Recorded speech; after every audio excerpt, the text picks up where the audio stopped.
Football season. The time where everyone, especially in Dayton, forgets where they're at and focuses on that team in Columbus. Sorry, ain't happening on this podcast. This is the Cincinnati and Dayton Sports Podcast with Lee W. Mowen, a weekly audio podcast that covers everything sports in the Dayton and Cincinnati, Ohio region. No faffing around, no unnecessary chatter, no focusing on that school in Columbus like other shows. Just good, honest, local sports happening in Southwest Ohio, Northern Kentucky, and East Central Indiana. Be sure to bookmark cindaypod.com for ways to listen and podcast merchandise. Theme song by Kevin MacLeod on freept.com.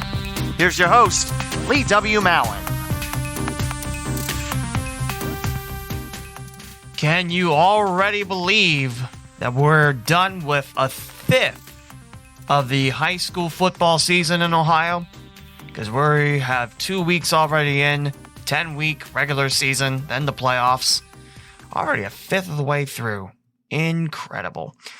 So, let's begin this newest episode with Week 1 and Week 2 scores. Didn't have time to record last week. That's why, again, a double helping of scores. So let's go ahead and start with opening week.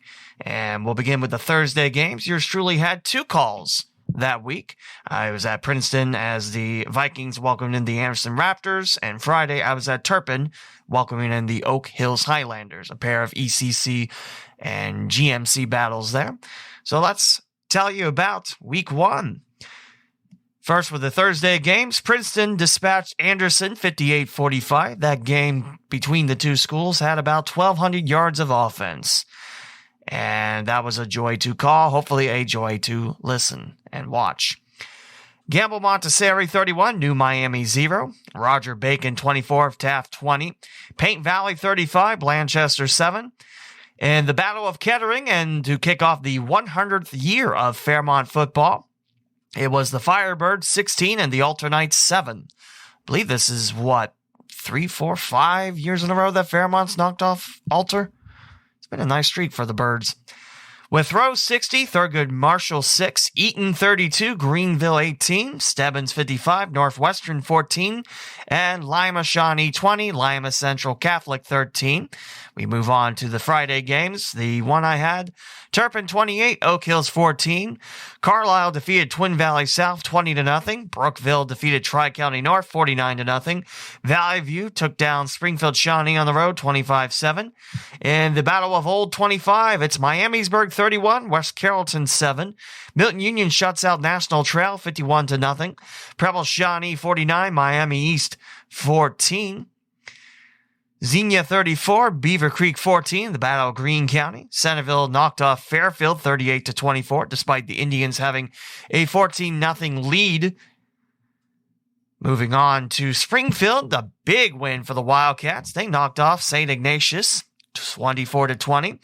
Northridge 46, Dixie 6. Arcanum 40, Doane Prep 8. Carroll 14, Pontiac Tech 0. Northmont over their neighbors, Vandalia Butler 28-13. And a big Titan battle. Whitten Woods shut out Trotwood Mass in 18-0. A little bit of Cincinnati Dayton action for you there. Tri-Village 21, Troy Christian 7. Wayne 41, Dunbar 0. Waynesville 24, Bethel 2. Tecumseh 41, Fairborn 14. Chaminade Julienne 38, Troy 20. Taylor takes down Greenon 38-17, despite the Knights getting off to an early lead. Bishop Fenwick 14, Franklin 2. Pickwell with a big shutout win over Belmont 54-0.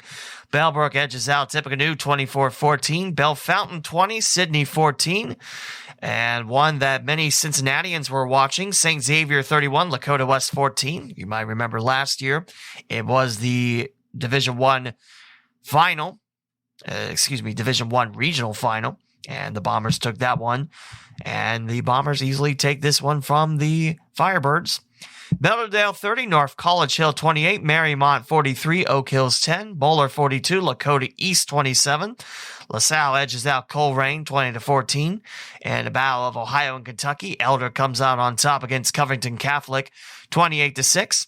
Purcell Marion 16, Deer Park 13, Monroe 49, Talawanda 14. East Clinton 46, Dayton Christian 13. Did I say the Monroe one twice? I feel like I said it twice. No, I guess I didn't. Oh well. Wyoming 26, Harrison 21, Reading 47, Finneytown 6, Madera 41, Norwood 34, Milford 41, Edgewood 14. That was also head coach Tom Grippa's 200th win in his coaching career. Greenview 27, Middletown Madison 6, Ross over Wilmington 48-31, Fayetteville 29, Cedarville 21, Little Miami 33, Goshen 3, Columbus South knocks off Cincinnati's Woodward Bulldogs 61-6, Williamsburg over Batavia 44-6, Western Brown 62, Hillsborough 21, Miami Valley Christian. You might know them being the team that lost everything in a big fire and getting help with their neighborhood foes, helping out with equipment and everything. Well, they took down Millersport 38-6, Hamilton over West Claremont 43-28, Sycamore 47, Loveland 34, Kings 31, Middletown 6, Cincinnati Country Day 56, Manchester 0, Walnut Hills takes down Aiken 22-14, and the first Week 1 win for Western Hills since 2010. It was the Mustangs 19 and Cincinnati Hills Christian Academy 0. Elsewhere, Schroeder 40, St. Bernard Elmwood Place 26, Mason 15, Gahanna Lincoln 7, McNicholas over Indian Hill 28-13, Hamilton Baden edges out Mount Healthy 27-7, it's West Jefferson on top of Urbana 48-13, Madison Plains 40, Westfall 12, Van Wert 47, Bryan 28, St. Mary's edges out London on the road 10-7, Ridgemont 56, Van Loo 16, Fort Loramie big over Minster 40-7, Marion Local flying over Wapakoneta 31-6, Anna edges out Indian Lake 24-21, Versailles shuts out Salina in a big Tigers win 42-0, Fort Recovery 39, Wayne Trace 21, St. Henry 42, Covington 0, New Bremen takes down Marion, Indiana 28-14, Benjamin Logan over Triad 28-6, Coldwater 44, Kenton 14, Crestview 35, Parkway 13, Northeastern 49, Bradford 16, Graham over West Liberty Salem 28-6, Springfield Catholic Central shuts out Fairfield Christian 58-0, Amanda Clear Creek 10 points better than Jonathan Alder 17-7, Eastwood 42, Ottawa Glandorf 19, Worthington Christian edges out Southeastern 21-14, Bucyrus 49, Mississinewa Valley 14, Elida 7, Spencerville 0, and Fairbanks 17, Cardington Lincoln 0. And now for your East Central and Southeast Indiana scores. Richmond 48, Connorsville 34. They've been playing that game week 1 for quite some time, and the Red Devils roll on the series. Jay County 33, Blackford 6, East Central 34, Lawrenceburg 6. South Adams takes down Winchester 35-0, Franklin County 44, Newcastle 28, Greensburg 42, Shelbyville 21, Milan 18, Rushville 0, South Dearborn 56, Seymour 26, and Batesville 35, Indian Creek 13.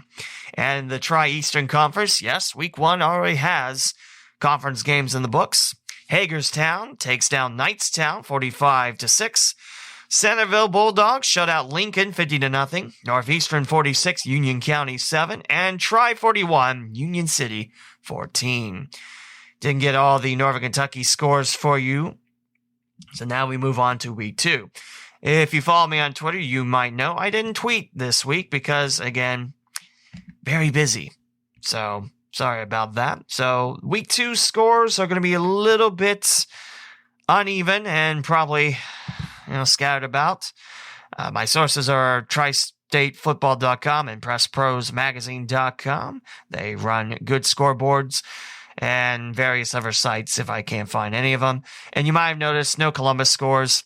Not quite sure if I'm coming back to them for the next episode. It's it's been a very, very busy time. So let's begin Week 2 scores in Ohio.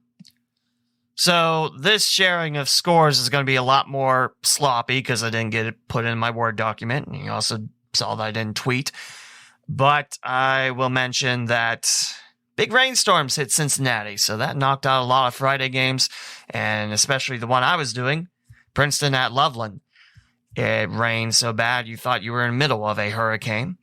All my thoughts and prayers down to the fine folks in New Orleans. They lost power completely due to Hurricane Ida.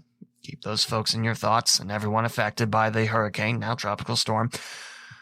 But yeah, it rained super, super hard for about 20 minutes. And it knocked out power at Loveland. In fact, the culprit was right down the road where Loveland High School was, because most of the power lines were snapped off and a lot of the poles were broken. In fact, there were a few that hit the road. In fact, they closed off the exit to get back to Fields Erdel and get back home. So, yeah, that was a fun trip.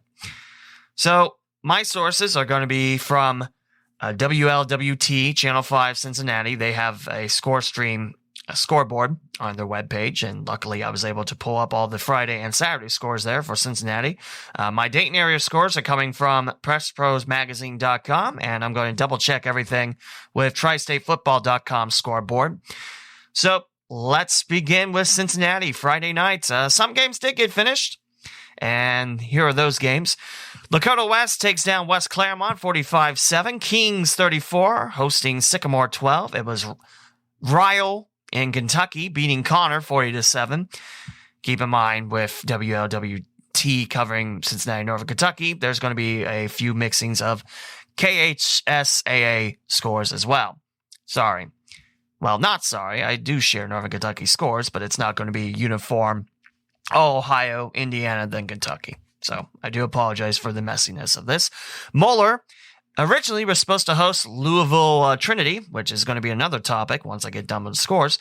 But they found a new foe in Dayton at Chaminade Julienne, and the Crusaders, for the first time playing the Eagles since 1977, take down CJ at Roger Glass Stadium 42-28. I could not believe that it was that long since Moeller and CJ play.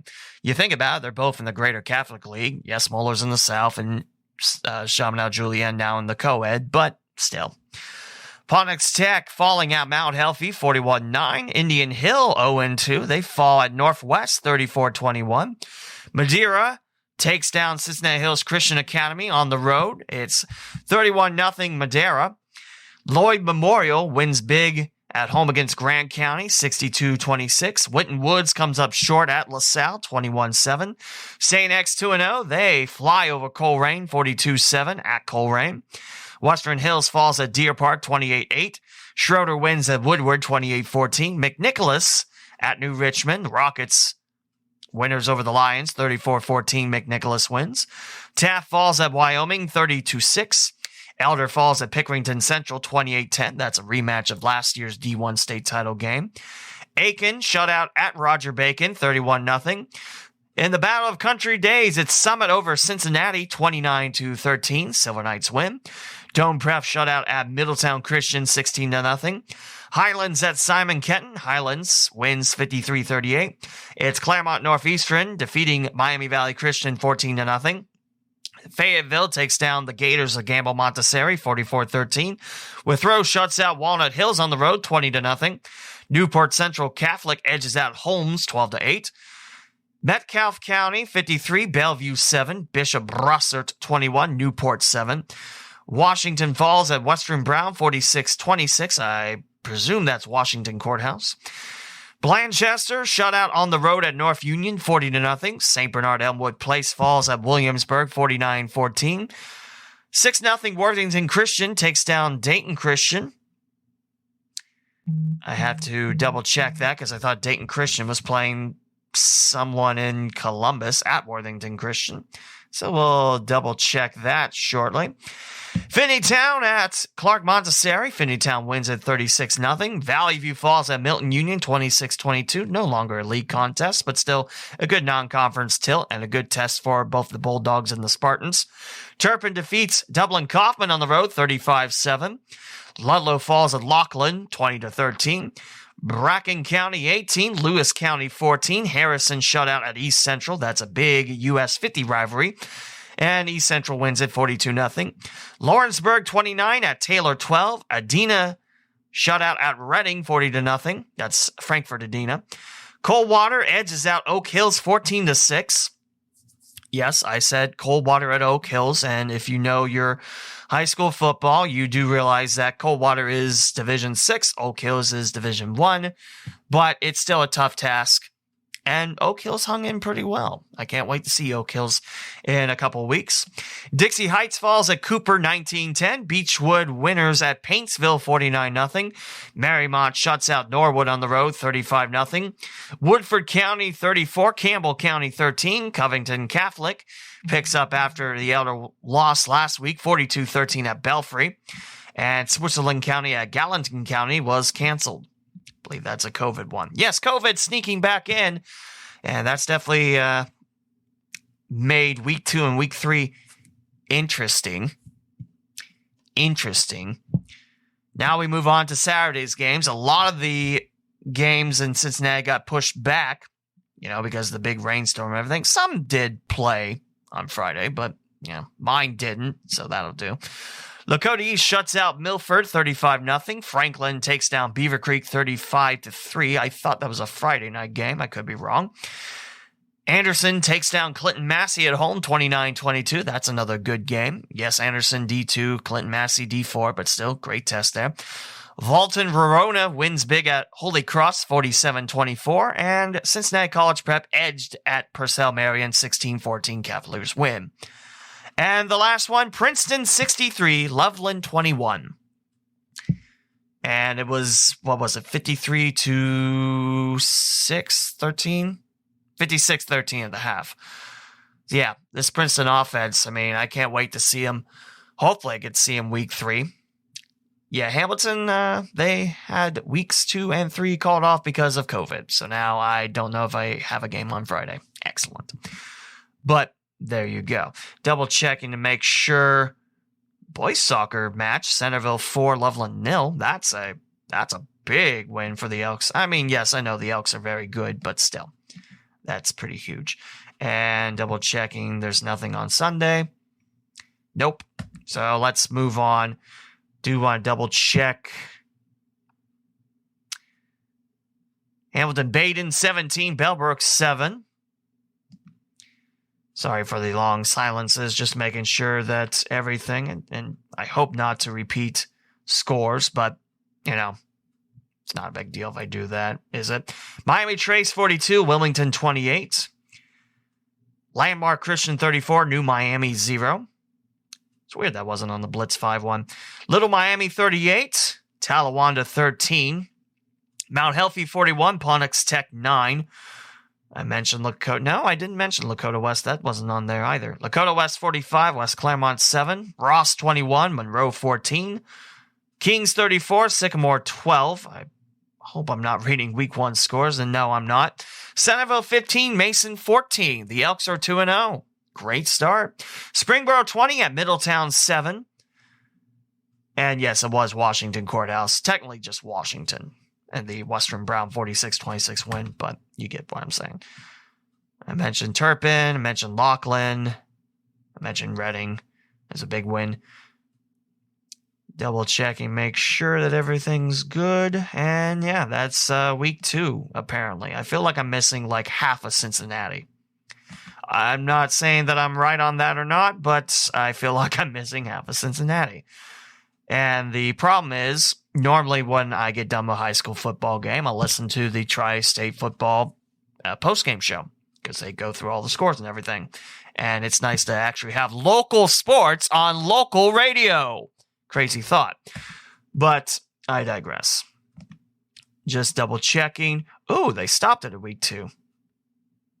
Did they? I don't remember. Yeah, I guess they did. Bethel take 20 at Cincinnati College Prep 6. I don't remember if I shared that one or not. And now Bethel. Did Bethel take it, COVID? I don't know. Moving on to Dayton. Let's go back to week 2. Actually, no, we're going to do the Press Pros scoreboard now. And double checking. The featured games that they covered exclusively. Tippecanoe took care of Sydney, 45-7. Red Devils now 1-1. In the Battle of Hilliard, it's Darby over Bradley, 21-13. I mentioned Milton Union taking down Valley View, 26-22. Versailles 48, Fort Loramie 7. That's a big win for the Tigers.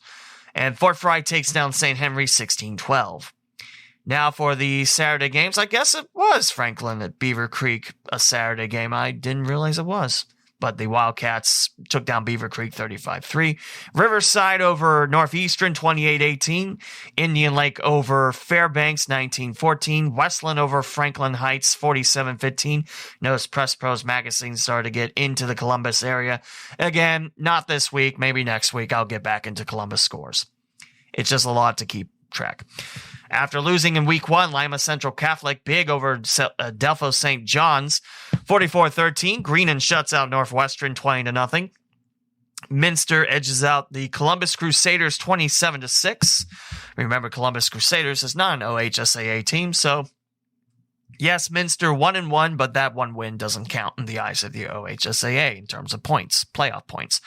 And Springfield Catholic Central 2-0 after taking down Grove City Christian 55-7. The Thursday game, Carlisle 2-0. The Indians squashed the Miami East Vikings 35-7. Friday games, there was a lot of cancellations up here as well. In fact, Vandalia Butler is listed twice. They were supposed to have Fairborn, that didn't go through, and then Meadowdale, that didn't go through apparently. Stebbins knocks off Greenville 49-41. The Stebbins Indians 2-0. Pickwood West Carrollton and Troy Christian listed as canceled for Friday. And we move on to the Western Ohio Athletic Conference. Remember, with so many teams in the WOAC, it's just one non-conference game, which, you have your own thoughts about it, but there you go. Bradford falls at home against Ansonia, 42-0. Arcanum scratches out Twin Valley South, 43-13. Dixie picks up their first win of the year by edging out Mississinewa Valley 22-18 in New Lebanon. And Preble Shawnee 2-0. They beat Tri-Village 26-14. It's just still amazing to me how great Tri-Village football is, considering that it's only been a program for a handful of years. In the Northwest Central Conference, Hardin Northern scratches out Riverdale 49-36. In the Western Buckeye League, Van Wert keeps Salina winless, 45-7. Cougars win it. St. Mary's shuts out Defiance, 56-0. Elida takes down Kenton, 34-0. Lima Shawnee 2-0. They beat Lima Bath 14-7. And Ottawa Glandorf 0-2. They fall to Wapakoneta at home, 28-13. And Cam Newton just got released by the Patriots. Well, that was something different. I was hoping to talk a little Bengals after high school football, but yeah, that's really shocking. But there you go. Moving on to the Ohio Capital Conference. Yeah, I know I said I didn't want to do Columbus scores, but they're right here. So here you go. Canal Winchester shuts out Central Crossing 24-0. Gahanna Lincoln 21-7 winners over Groveport Madison. The Westerville South at Westerville Central game got canceled because, you guessed it, COVID-19. New Albany shuts out Westerville North 21-0. Thomas Worthington takes down Worthington Kilbourne. The Battle of Worthington's 21-10. Hilliard Davidson 31, Grove City 7. And Olentangy Orange falls in OT to Olentangy Berlin 31-24. Now for non-conference games. There's a lot of them. Let's run through these. Allen East romps over Lima Perry 61-20. Brookville takes down Anna 28-22. Bell Fountain 14. Bishop Watterson 7. Listed Columbus Watterson. That doesn't make sense. It's Bishop Watterson. Belmont at CJ. That was the game CJ was supposed to have, but that got canceled. And I told you Moeller won that game, so the Eagles now 1-1. Kenton Ridge 47. Bethel 25. North Union shuts out Blanchester 40-0. I mentioned that in the Cincinnati portion. Graham 24. Buckeye Valley 7. East Clinton 27. Cedarville 7. Centerville 15-14 winners over Mason. Mentioned Roger Bacon shutting out Aiken, though I thought it was 40-0. Apparently it's 30-0. Roger Bacon won. They're 2-0. Pickerington Central defeats Elder 28-10. Batavia hosting McNicholas. That got canceled. Believe it was Batavia with the COVID. We mentioned Turpin, and the scoreboard just reset on me. That's nice. Olentangy Liberty 7. Glenville Tarblooders 6 in Cleveland. Why does the scoreboard keep doing that? Coldwater 14 and Oak Hill 6 in Cincinnati. Dublin Scioto 35, Watkins Memorial 27, Northmont 42, Dunbar 19, Fairbanks 7, Indian Lake 6, and that was postponed later due to, I presume, the rain. Fenwick 27, Middletown Masson 0. Greenview Falls at Waynesville 17-3. Greenon had a 15-2 lead at Northwestern, and that got pushed back to Saturday. I think I already mentioned the Greenon score. I mentioned Hamilton Bain beating Bellbrook 17-7. New Bremen 58, Lehman Catholic 0, Licking Valley 20, and London 14. I believe it was Licking Valley that has said the next few weeks are going to be remote learning, so no going to school. So that's going to be interesting to see. Cardington Lincoln takes down Marion Elgin 20-16. Delaware Hayes defeats Marion Franklin 24-20. Pacers win it. Marion Local 10, Macomb 0. Mechanicsburg 49 at Covington 0. Miamisburg shuts out Lebanon 35-14. What was weird enough is I passed by the Miamisburg buses on the way home because the rain was so bad at one point I couldn't see the lines on 71. I passed them in Springboro, and it's like, what are you doing here? It's not G-Walk play yet. It's like, oh yeah, Lebanon. And yeah, it was 8 p.m. and the sun was setting. It's like, what are you guys doing there? So yeah, Vikings win at 35-14. Glad we had that talk. Mount Vernon 41, Newark 20. Riverside was up 28-12 against Northeastern, but that got postponed to the next day. Notre Dame Cathedral Latin 28 and Olentangy 27. West Jefferson defeats Paint Valley 41-6. Spencerville on top of Parkway 35-20. Pickerington North defeats Walnut Ridge 48-0. This is Walnut Ridge in Columbus, not to be confused with Walnut Hills in Cincinnati. Eastmoor Academy 34, St. Charles 6. Sheridan 18, Jonathan Alter 14. The Jonathan Alter Pioneers 0-2. Southeastern 30, Ridgemont 6. Mentioned Springboro knocking off Middletown on the road 20-7. Springfield at Fairfield got canceled. COVID. Eaton takes down Springfield Shawnee 28-7. The Eaton Eagles 2-0. Carroll Falls at home against Tecumseh 35-14 Arrows. Kettering Fairmont 2-0. They shut out Trotwood 35-0. That's what the Press Pro scoreboard says. Alter 44, Thurgood Marshall 0, and that's not bashing Fairmont or anything. That's just, you shut out Trotwood. Wow. Dublin Jerome 28, Toledo Whitmer 23, Triad 34, Buckeye Central 0. Upper Arlington 34, St. Francis de Sales 14, Upper Sandusky 56, Corey Ralston 7. I guess that is Upper Scioto. One says one, the other says the other. Fort Recovery 28, Urbana 9, Wayne 17. Yeah, it is Wayne 17-15 at Reynoldsburg. Arcadia falls at home to Waynesville Goshen 41-0. West Liberty Salem falls at Benjamin Logan 21-6. And Big Walnut wins big over Zanesville 42-19. So let's scroll up and see if there's Saturday scores. Or did I already mention them? I guess I already mentioned those. Fun. Anyway, and to look at Indiana a little bit. Newcastle defeated Rushville 48-7. Back, please. Lawrenceburg 29, Taylor 12. I mentioned that. I mentioned East Central winning against Harrison 42-0. Triton Central 35, Greensburg 7. Madison 29 at South Dearborn 26. Franklin County wins big at Connorsville 74-7. Milan falls short at Batesville 12-3. And that's from week 1. Okay. So I hope I covered everything on weeks 1 and 2. Again, sorry for no tweets or no week 1 only, but when you have the schedule I have, yeah. It's been a busy time. Now time to talk about COVID-19 because we can't talk enough about that virus because, yes, it has made a ruckus in high school football. The one I definitely know about is Hamilton because, yeah, the Big Blue were supposed to come into Princeton this week, and that's not happening. And no, I don't know if Princeton has found a foe yet or not. Hopefully they have because that means more work, more money. So that's week 1 and 2, a fifth of the high school season already in the books. And no, I'm not going to look at computer points yet. It's week 2, for crying out loud. Week 2. Wait till week 5 or something. You can always go to Joe Idle's website. He does an impeccable job of keeping up, and it's fairly accurate compared to what, OHSAA has. That's not to say their stuff isn't accurate. That's just saying, Joe Idle's word isn't official, but it's official type of thing. And high school football. Weeks 1 and 2 done.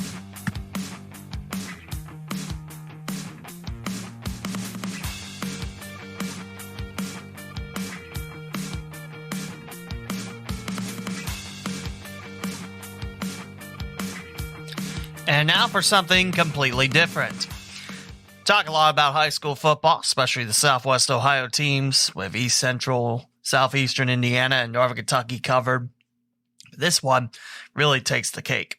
This one's going to Central Ohio, and if you watched it just this past Sunday night, you'll know what I'm talking about. Img Academy versus Bishop Sycamore. This saga is getting tastier by the minute. I don't know what that means because you can't eat this story, but you get what I'm saying. So Img Academy is a place and all, so that's not the problem. The thing is Bishop Sycamore.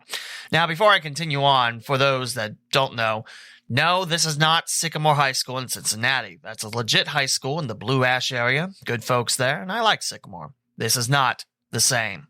Okay, glad we got that under the way.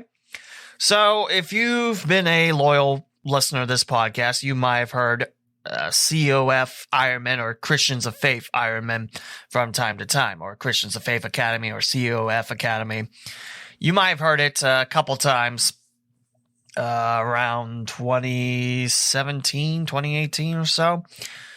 So they're gone, and now here's Bishop Sycamore. And basically it's an online-only prep school. And apparently Bishop Sycamore lied about having Division I prospects. Lied about something to get on TV. Where has that ever happened before? So, this is written by Mary Clark. This is from USA Today for the win. It's been a little over 24 hours since Bishop Sycamore and its mysterious football team got surprise airtime on ESPN against the best high school football team in the country, which, by the way, is due in at LaSalle this Friday. Since then, the saga has gotten far weirder and wildly sinister than anyone could have predicted. So, the final game of the Geico ESPN High School kickoff, like I said, Img Academy against Bishop Sycamore. And Img Academy drubbed Bishop Sycamore by 58-0 margin. And apparently, the commenters were not too kind of Bishop Sycamore for good reasons. They couldn't validate the facts that there's D1 prospects. They couldn't actually, find proof of that. And also, apparently, Bishop Sycamore didn't have the depth to hang with Img Academy. And in football, you kind of need depth. You need a lot of bodies there, or as many as you can get, because of the fact it's a rough sport and injuries do happen. And, sometimes the seniors graduate. By sometimes, I mean every year. So you get what I'm saying. So, falsified player names on the roster, lying about Division I prospects, and making it to ESPN's national broadcast Sunday after playing a game Friday night and losing that one. So, last year, Bishop Sycamore went 0-6. And again, it's pretty much the rising of COF Academy again. That's just the tip of the iceberg. And from the Columbus Dispatch and Awful Announcing, they dug up a little more dirt on Bishop Sycamore. What's funny is Bishop Sycamore says they're from Columbus. The graphics said they're from Canton. And again, online only, so really doesn't matter. And apparently, some of the addresses to check Bishop Sycamore either go to an office park, or to a residence, which is worse. But they're both pretty bad, let's be honest. So, Bishop Sycamore, it's not recognized by the OHSAA. And that's fine. There's some schools that aren't OHSAA approved, and they're legitimate schools and all. But mostly I think about 98, 99% of the schools that I know about are OHSAA. So nothing could be identified about their location, their roster, or practice facility. And as a broadcaster, I'll have you know, if I don't have a roster, then I'm not going to call them by their names because I don't have that information. So if you try to look up Bishop Sycamore's website, it's literally a blogspot page. It's a watered-down blog. The team's About Us page is blank, and their Twitter is acting as a PR mouthpiece while also pretending like nothing happened on Sunday. Another website acting in defense of Bishop Sycamore is Prep Gridiron Logistics. It's a company, and their words, will act as your personal concierge for identifying, contacting, and scheduling elite, nationally relevant, out-of-state high school football opponents. Okay, so on their Twitter, someone by the name of J. William, JWill05707873. Oh, are you the one responsible for scheduling them on a Sunday game after he played on Friday night then? And Prep_Gridiron said, I brought these teams together at the request of Paragon ESPN. BS has more than one team. Oh, really? So that's interesting. You have a school with 2 varsity football teams. So Paragon Marketing is the company that booked all the games for the Geico kickoff. ESPN just broadcasted them. So ESPN, I mean, outside of saying, Paragon, this seems a little fishy. I mean, Paragon Marketing is the company that's largely the fault here. So Bishop Sycamore is not made of high schoolers. A lot of them are postgraduates, with some having played in the junior college level, which is community colleges. And also being older than your typical high school football player. So right off the bat, no, that doesn't seem kosher. If you have kids that are, older than high school kids, then what are you doing playing high school football? In the few years of their existence, the team has had games canceled due to roster issues, lack of travel accommodations, and teams discovering that the players are older than high schoolers. Teams have a problem with that? I'm shocked. Bishop Sycamore has yet to field a full team of players, meaning they played all their games shorthanded thus far. And in fact, one of the Twitter pictures that I can't remember, I should have liked it, but I didn't. Now it's lost in the big Twitter ocean. I had, 15 players? 11 each side? Yeah. The reported size of the roster is between 30 and 35 players, which is far fewer players than typical high school roster. I mean, some schools have to go with that because, student body size. There's also chat that Bishop Sycamore had no white jersey, and they're playing with mismatched helmets and sharing them between players. In COVID times, that's a big red flag if I ever heard of one. And someone on Twitter, again, it's lost, I should have liked it, said that the quarterback had a red face mask while everyone else had black. And someone, again on Twitter, lost in the sea, mentioned that it just looked like Bishop Sycamore rated the closest play it against sports and just used their gear from there. So in case you're wondering who is running this ship called Bishop Sycamore and the football team, the head coach, Ry Johnson, has reportedly had fraud and mismanagement allocations lobbied against him since 2019, also with an active arrest warrant adding even more chaos into the mix.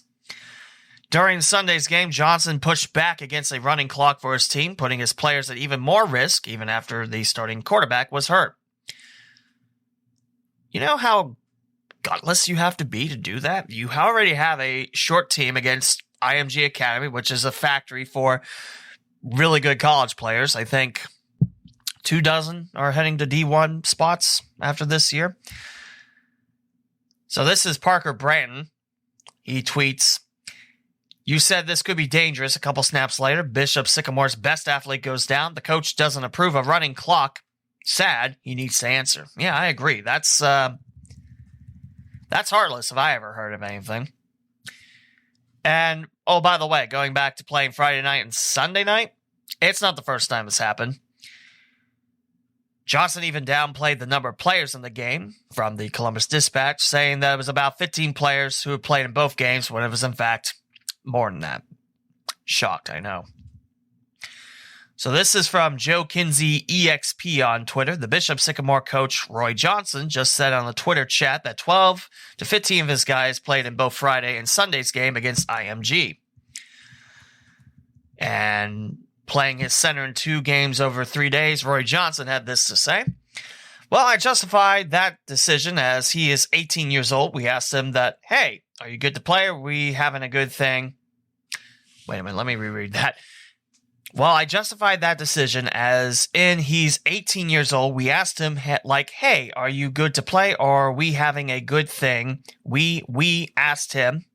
That's not me stuttering. That's literally what it says. We asked him. And then number 2 will be number 2, where we asked them is like, hey, when you coming in to make this play, we're going against this competition for us that game. Excuse me a minute while I readjust my brain. I have no idea what that said. So, I mentioned Paragon Marketing scheduled the event for ESPN. Rashid Ghazi, the president of Paragon Marketing, said they would have canceled had they known about Bishop Sycamore playing in multiple games that weekend, although apparently there was already video evidence showing this is the case. So this is Ben Koo, BKOO on Twitter. Put aside that's a very bad team from a shady school that lied to get on TV. You absolutely cannot play 2 games in 3 days. Insane. Also, he spoke to the president, said he would have canceled the game if he knew the team played on Friday. We reviewed Friday's film. It seemed like players played both games. Update coming soon. So, at least Paragon did the right thing after that, saying they'll never work with Bishop Sycamore again. So, pretty much, in a few years, this is probably going to pop up as another company, and coach has a different name and everything, so. Yeah. I mean, what else is there to say? I know pretty much everyone's covering it on Twitter, and I'm pretty sure it's on the national sports talk shows, but I don't listen to those, so, they're probably talking about the NBA coming up, when the NFL season's just kicking off soon, but never mind. So, where do we go from here? The article goes back. It's USA Today for the win, by the way. It's hard to find any joy from this story anymore. What seemed like a quirky story about an unknown football team duping their way onto ESPN has turned out to be an apparently sinister scam that will likely result in legal action. This is from MSL_forum on Twitter, MSL Stats, Records, and Talk. It's actually not good when you consider the folks in charge of the program, and then those who promote it, being fraudulent about the team. And this is from Ray Holtzclaw, RH 1869. My son was on the team. We initially thought it was going to be great. They have some great kids, but the guys running it are coaches, and all the negative stuff that you hear is true. Someone needs to shut it down before someone gets hurt. Most of the kids are already 19 or 20. And you think that was the last game for Bishop Sycamore? No. They're still scheduled to play games as early as September 10th, so next week. And a lot of these schools, doesn't that give you a bad taste? Like people trying to scam. I mean, I get wanting to be on ESPN. It's still the pinnacle of sports, although it's not as high as a pinnacle as it once was. And there's a lot of things that are involved in that. You have your own thoughts. I have mine, but still, you still recognize ESPN as being one of the leaders in sports. I get wanting to get on ESPN. I totally do. But this operation seems super, super fishy. And I can't really talk much more about it, except here's a fun little story from you from August 8th. So this is earlier in the month before all this stuff went down. So Bishop Sycamore head coach Roy Johnson accused Dublin Kaufman, Pickerington Central, Upper Arlington, and Catholic schools of recruiting and brags that he's recruiting too. So you're complaining about those schools recruiting, but you're doing it too? contradicting much. All the big suburb schools recruited them and brought them in, and now you have these Dublin-Kaufman powerhouses, Pick Central powerhouses. Well, if Dublin-Kaufman was such a powerhouse, why did Turpin beat them 35-7? I don't know. He also pretty much accuses OHSAA being racist and says the inner city coaches are on a plantation. When I go talk to OHSAA, everybody there is white as the dotted lines on 270. And then the inner city schools coaches, they run around the plantation happy with their chicken feed. This is on Yappy. This is posted by RedHawk85, and this is the very first post. I didn't even look at it. Now the video's gone, so let's go to the very last page, because I can't wait to see what everyone's chiming in about. Apparently, there's an article about what it's like being the parent of a Bishop Sycamore player. We might have to look into that. So, open that in a new tab. Looking, seeing if there's any. So, apparently the BS guys, that's Bishop Sycamore, although you can use that in a different term. I'm pretty sure you already thought about it. The BS guys say they do have players playing on the collegiate level, and already, timeout. Players playing on the collegiate level and you're taking on high school kids? And say that RPA College is a school they play for. Touring the website for RPA, you are able to select your degree and automatically pay about $850 for study materials for exams. You can purchase the same materials for about $30 at Barnes & Noble or Amazon. You can take a tour of the college website, but just make sure your credit card number doesn't stumble onto the page anywhere. Yeah. Ooh. How the Washington Generals of high school football conned ESPN. That's from The Atlantic. That's a great title. And here's one from Matt Gould. This is on Google. Bishop Sycamore should be avoided by all high school football programs. Yeah, I'm going to read the awful announcing article about being a Bishop Sycamore parents player. This is Ray Holtzclaw again. I mentioned him on the original title. And this is written by Ben Koo yesterday. By now, you've read our feature on Bishop Sycamore, the school of planning is blah, blah, blah, blah, blah, blah, blah, blah. On Monday, we spoke to Ray Holtzclaw, the father of former Bishop Sycamore quarterback Judah Holtzclaw, who's now a freshman at Youngstown State as a tight end. But he spent much of his winter, spring, and summer hoping to earn a college offer to play quarterback. He spent much of that time attached to Bishop Sycamore, hoping to play more either in a spring football schedule, 7-on-7 camps, or attending college camps with the program. And he tweeted that tweet. So yeah, that's a lot of red flags. Almost looks like a minefield out there, how many red flags have emerged. So, startling travel issues quickly emerged.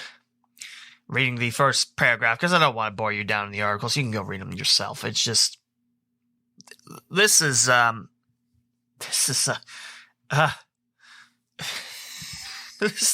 sad.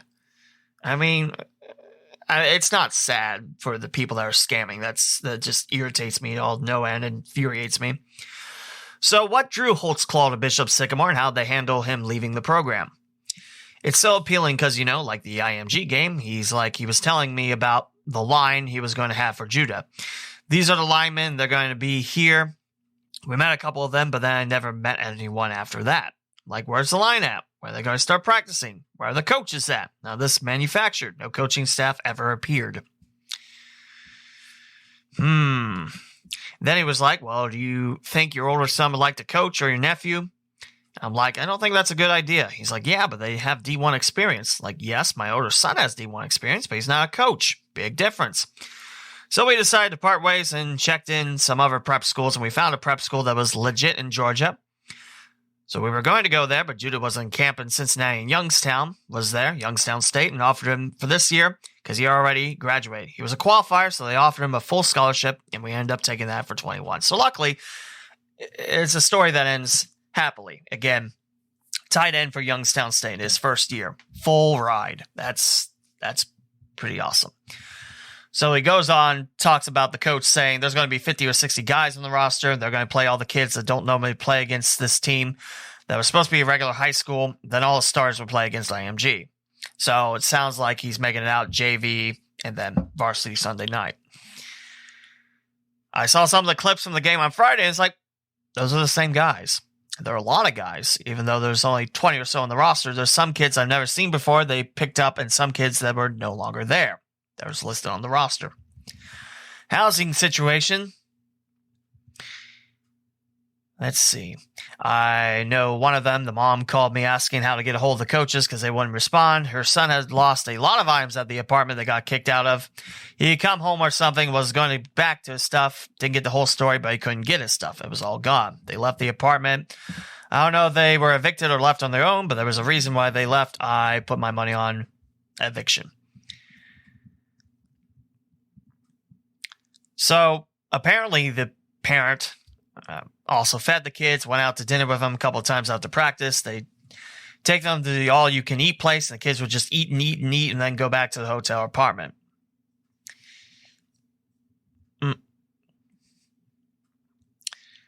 So apparently he goes on to message Img to let him know that some of the kids on Bishop Sycamore's teams, some 90, the oldest O-line, he falls over in the first play. Some are 19, some are 20. I called and talked to the coach there because I'm from Texas. I play at Trinity High School, which is a big powerhouse in Texas. We used to play Duncanville when I was in school, so I felt like I had a connection there. I call him and say, do you really know what you're getting into with this Bishop Sycamore? It's like, well, they're a high school out of Columbus. I said, no, they're definitely not high school. Whew. Should schools play Bishop Sycamore? Well, if you don't already have your verdict in, the first word sums it up perfectly. Don't. So a couple different reasons he gives. One, you got kids that are at a public school. My kids play for a public school, and you got a couple good athletes on your team, an average of maybe 2 D1 players on a very good high school team, maybe more. There's a potential you go to an IMG like they did them. What if a 20-year-old hurts a 16-year-old on the field, which could happen? There's part of it you go, okay, that's not fair. If you're playing that poorly, coach is going to look at it and is like, I don't care, you're terrible. So, yeah. I shouldn't keep digging into the rabbit hole. Oh, good. The article I wanted to read is blocked, so that's nice. And that would have been the Bishop Sycamore should be avoided by all high school football programs. I don't really need to go into this anymore, but yeah. I don't know what to say. Now someone's trying to sell Bishop Sycamore shirts. I actually looked up on GoFundMe because apparently there was a campaign for them to actually have a football team. And there's a second one that's asking for jerseys. So, yeah. Oh, by the way, the first GoFundMe, I think, was last year, and it's over. They wanted $20,000. They got $150. When one of my favorite sports entertainers, Urinary Tree, is talking about, you know there's something really, really wrong. Yeah, like 5-6 tweets on it as well. So let's see. I think this is from the string. Here's a few choice highlights from an article that he took. Maybe. If Twitter doesn't jump around on me, that'd be great. So yeah, that is from all that. Man, just, I know there's scams all around. So, really wish I could find that tweet again because apparently players stay in hotels. There we go. Players stay in hotels for 5 months. Checks bounced from left to right. They went from 10 coaches to 2 and a team mom because they weren't getting paid. Nobody went to school. They were stealing food just to eat. And by the way, did I mention Bishop Sycamore? There's no building. Yeah, no building, no housing. Yeah. So, there you go. In case you weren't angry enough for the day, you have people that are still trying to scam out there. Fantastic. And I think that's a way to close out episode 218. Basically, yeah, Bishop Sycamore, big scam. They're robbing parents and promising kids potential to play D1 ball and should be stayed away from at all costs. So be careful out there. Do your research, do your homework, and make sure that the place you want to play for is legit. Okay? And if the school you're looking at has a Blogspot of a page and nothing else about it, and you look at the apparent college that's running it and that's worse, don't do it. Don't do it. So that will conclude episode 218 here on the Cincinnati and Dayton Sports Podcast. Next week, we'll hopefully get an episode in, but we'll see. We'll talk about Week 3 football, the Cincinnati Bengals, and hopefully touch up on baseball. Reds are still with the second wild card spot, but last night lost to St. Louis, puts the Cardinals even closer. Dayton Dragons are starting to fall a little bit, and they didn't have the command as they did, so that's depressing. And that is pretty much in the baseball side, I guess. Oh, the Florence Y'alls. I will say that they are, a game and a half out of first place in the Frontier League, and only one team gets in the playoffs. So, it's doable for the Y'alls. This is episode 218 of the Cincinnati and Dayton Sports Podcast. My name's Lee W. Mowen. Thanks for listening to this newest episode. And remember, just because you live in Ohio doesn't mean you have to root for that team in Columbus. Talk to you next time.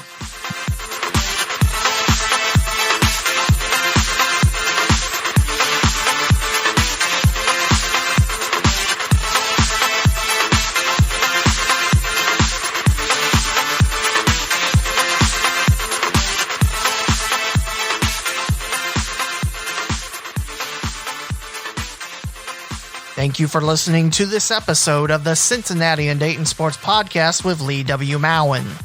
Be sure and bookmark CindayPod.com, the official website of the local Cinday Sports Podcast. From there, you can find your favorite way of listening to future episodes on platforms such as Apple Podcast, Google Podcast, TuneIn, Pandora, Spotify, the iHeartRadio app, and more.